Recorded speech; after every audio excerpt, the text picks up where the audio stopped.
Nimefika hapa kuonana na nyinyi. Na tumekuja kwa mambo ya manyumba. Na Mheshimiwa Rais, kama kuna pahali hii program ya affordable housing inatakikana iungwe mkono 100% ni hapa kwa Wakisii. Kwa sababu hawa watu mashamba hawana.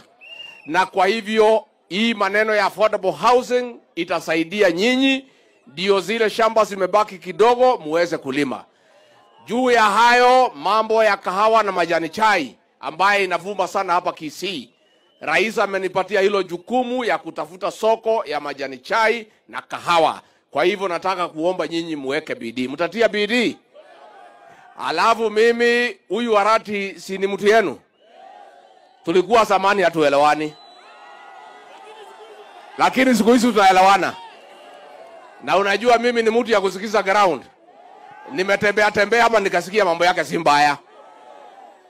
Sasa unajua huyu Arati alikuwa ananitisha. Mimi nikimwambia bibi yangu ni pasta, ananiambia bibi yake ni Mchina. Sasa mtu ya pasta na mtu ya Mchina nani yako mbele? Ati ya Mchina? Sasa mimi naona kwa sababu nyinyi nimeona ndio watu wazuri. Huyu Mchina unajua hana mambo mingi. Aongelezwe Kichina, akubarie Simba Arati, achukue wasichana wengine 2 3 wakae pamoja na Mchina. Hiyo ni sawa sawa?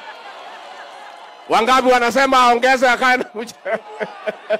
Kwa hivyo mumefurahi kiongozi watu kufika hapa? Hata sisi tumekubaliana na rais. Tushirikishe wa Kenya wote, Kenya ni moja, si ndio? Wale wamekuja walikuwa ODM ni mawaziri, tutawasupport, tutaunga mkono. Hii Kenya ni yetu sisi zote. Na kwa hivyo rais tunakuunga mkono, unite us, let us make this country move forward.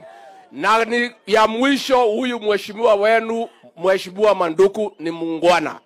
Na mimi nataka niseme asante kwa kumpatia kura. Mimi ninamjua tangu wakiwa kwa National Construction Authority, ataweza kumsaidia nyinyi. Mtaendelea kumshikilia? Asanteni sana, Mungu amsaidie.